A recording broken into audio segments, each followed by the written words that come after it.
حيها وانثر الورد على أكنافها.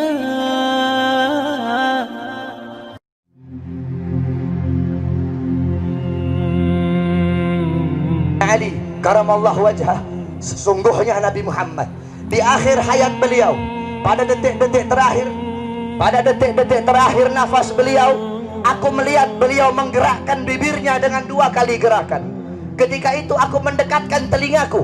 Ketika aku mendekatkan telingaku, aku mendengar beliau berkata, ummati, ummati, kata beliau. Ketika itu saudara-saudara, ketika itu Allah berkata kepada Jibril, wahai Jibril, engkau turun, beritahu kepada Muhammad bahwasanya aku memberikan kepada dia 2 pilihan. Apakah dia akan memilihku atau dia memilih dunia? Kalau dia memilih dunia, akan aku panjangkan umurnya. Kalau dia memilihku, katakan kepadanya akan datang kematiannya pada hari ini. Datang Jibril membawa pesan tersebut.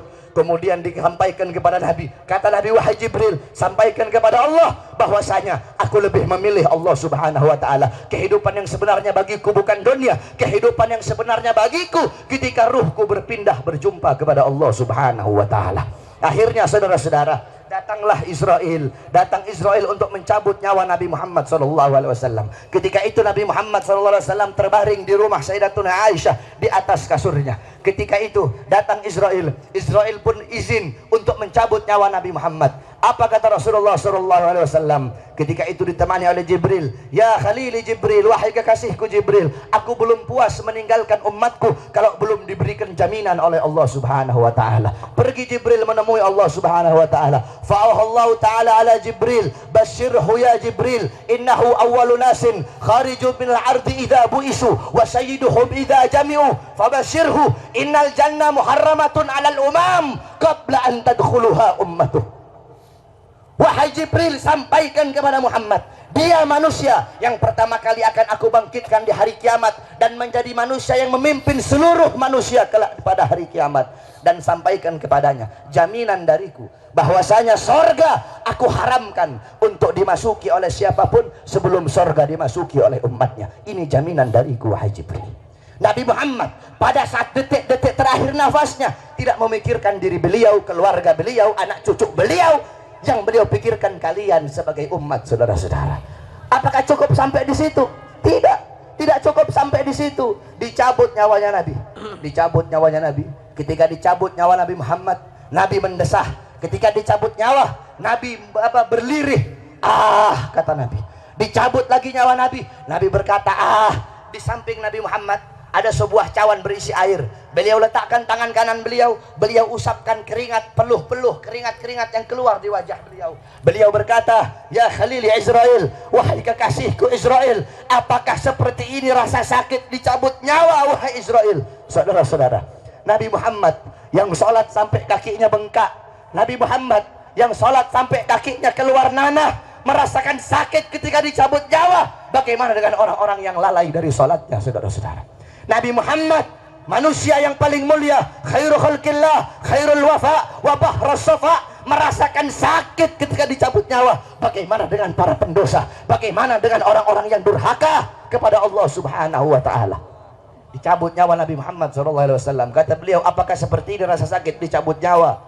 Kemudian Israel pun berkata, iya ya Rasulullah, seperti inilah rasa sakit dicabut nyawa. Kemudian Rasulullah berkata, wahai Israel, apakah rasa sakit seperti ini juga yang nanti akan dialami oleh umatku?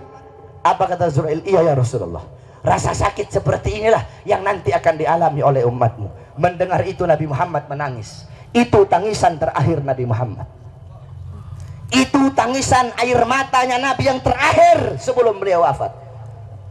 Beliau mengangkat tangan, doa terakhirnya Nabi, harapan terakhirnya Nabi, doa yang menutupi kepergian Nabi Muhammad, doa yang menutupi wafatnya Nabi Muhammad. Beliau mengangkat tangan, mengadahkan tangan kepada Allah subhanahu wa ta'ala. Allahumma khaffif ala ummati fi sakratil maut. Ya Allah, ringankanlah. Ya Allah, permudahkanlah sakratul maut umatku. Ya Allah, ya Allah, aku nabi mereka, aku pemimpin mereka, aku penanggung jawab mereka.